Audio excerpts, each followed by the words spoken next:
Hey guys, V. Rigoni, Max, high performance real estate entrepreneur. So what we're going to be talking about today, is about that mindset relative to just, how driven are you? Where is that drive? Now, I'm a firm believer that in business, you've got to be a freaking savage. That's right, a savage. Now, we'll talk more, but hey, if you like the content, hit the like button. If you want to subscribe to the channel, you know what to do there. And by the way, leave some comments, leave some questions, and I don't care. You can tell me my hair looks funky. I don't really care. But leave a comment, a question. It always, the nasty ones make me laugh. All right. The other ones are educational or they're really, important. So, hey, don't forget, leave a comment. So, yes, you got to be a savage in business. And what do I mean by that, right? Well, we go back to what is a savage, right? Well, a lot of times American Indians have been portrayed in the old days as being a savage, right? Because you see the movies like, if you ever seen the movie Mohican, right? I mean, the Indian cuts the guy's heart out. Well, he's a savage, right? He's not giving up until the guy cut the guy's heart out. Well, woe on the guy who's laying on the ground, but hey, the Indian got the job done. That's the way I look at it. So now I know none of that's PC anymore. I'm sure I offended a bunch of people. That's just the way the world works. But hey, you got to be a savage. You got to say to yourself, what is it going to take inside of me? Because, what are some of those traits? Is you got to be fierce. You look it up. It's fierce, force of nature. You have to be unstoppable because everything around you is trying to stop you. That's right. Even if you can't become a savage about this, you'll never get to the point where you can overcome all these obstacles, right? The obstacle of fear, just that is inbred into you from the time you're a child. Be careful. Don't touch the stove. Don't hit that. Stay away from the glass. Blah, blah, blah, blah, blah. 14 million things. And I get it. They're trying to keep you alive. But then that creates this sense of fear inside of people, right? I mean, hey, it's just there. You got to overcome that kind of stuff. You got to overcome the concept of risk. All right, yes, risk always needs to be adjusted, always needs to be calculated, but you have to be able to move past it. And you got to be able to take on risk. All right, all these things are really important because they're all trying to stop you. We've talked about this. Your friends are trying to stop you. Why? Well, because, you're not going to be the party animal you used to be. All right, you're no fun when you're in business, I guess. Well, you're no fun if that means, you're not going to be there Friday and Saturday night to drink all night, and try to recover on Sunday so you can go to work on Monday, right? You can't do volleyball on Wednesday night, right? Because why? Because you're working on a project and working on your business. Well, you're no fun. So your friends, they're going to try and, in most cases, not all of them.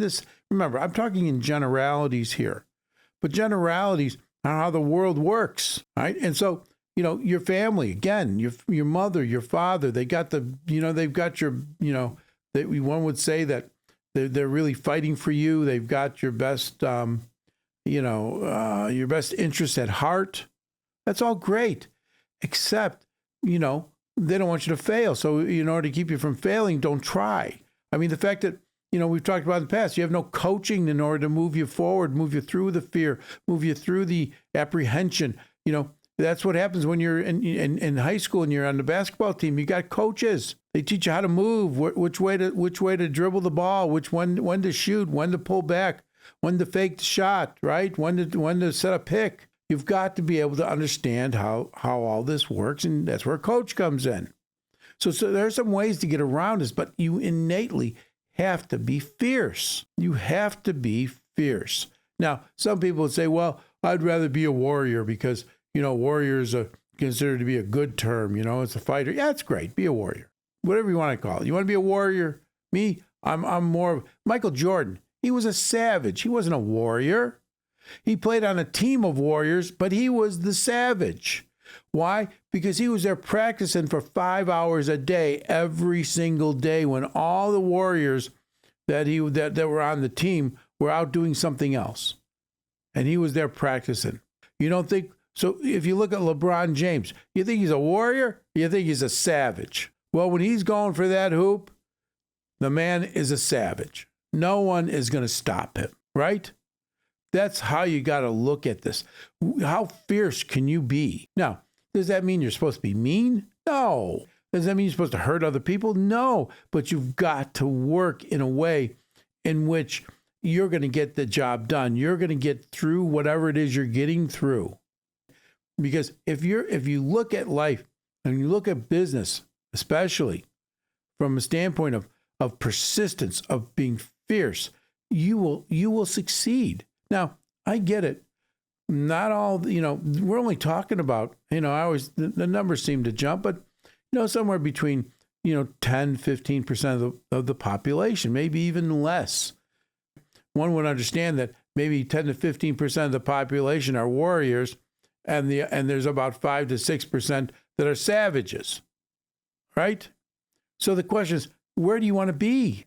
Now, the rest of the population that's out there, thank God for everybody that's out there, and they're living their lives and they're doing what they think they should be doing, and that's all fine.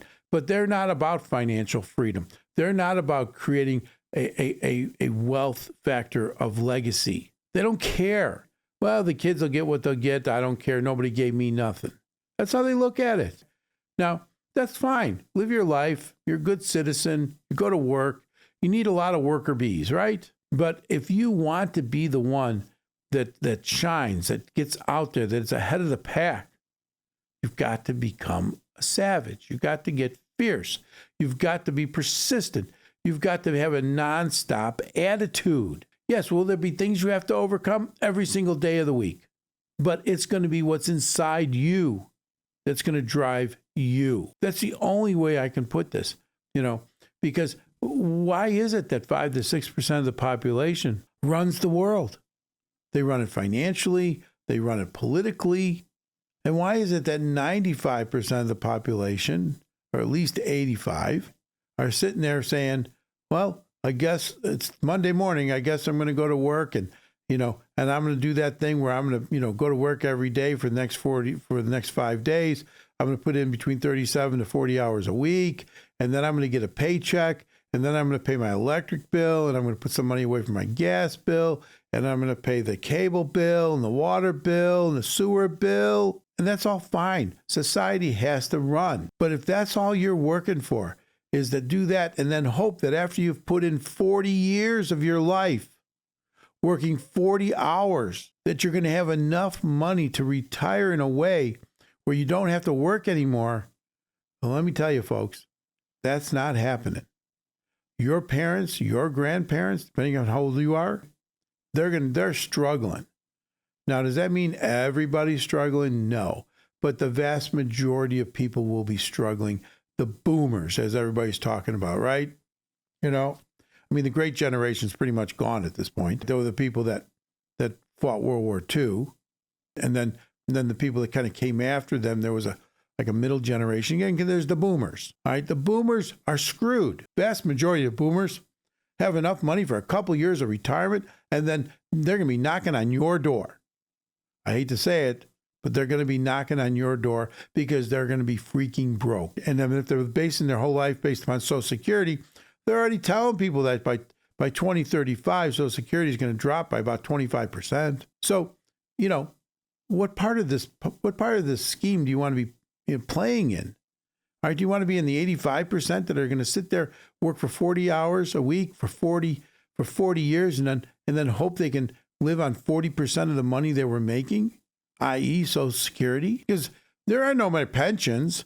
I mean, how many millennials are out there that get a pension? How many millennials are out there and Z generation that are signed up to a pension or anything like that? And they're not, unless you work for a government agency. No, unless you're in what they call, the public sector. Isn't that kind of a weird thing? There's the private sector, and then there's the public sector. That means all the people working for governments, but their government's going broke. So how is that going to work out for you?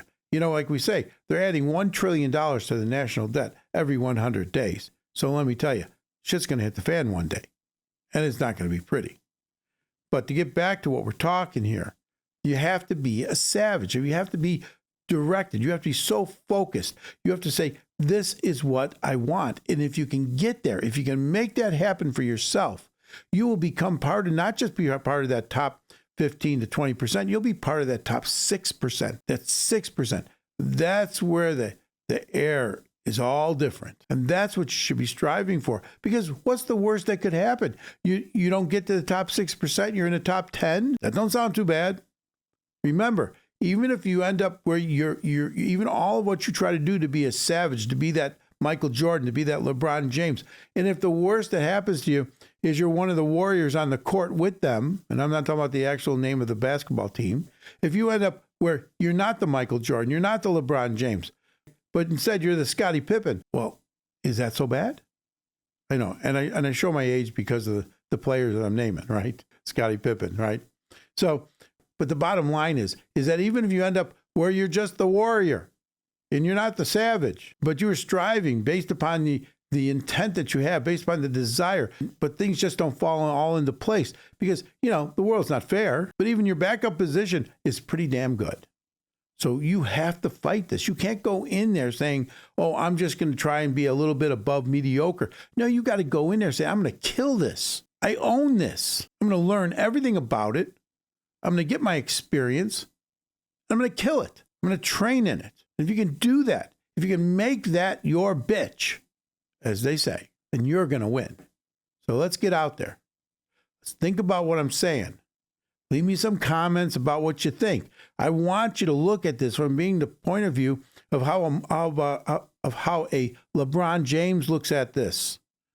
How a Kobe looked at it. How Michael Jordan looked at it. Because if you can start to think the way they were thinking, you'll have that fierceness. You'll have that savage thing going on. And then you'll win. Let's get out there. Let's make it happen. V. Rigoni, Max, high performance real estate entrepreneur. And think about it.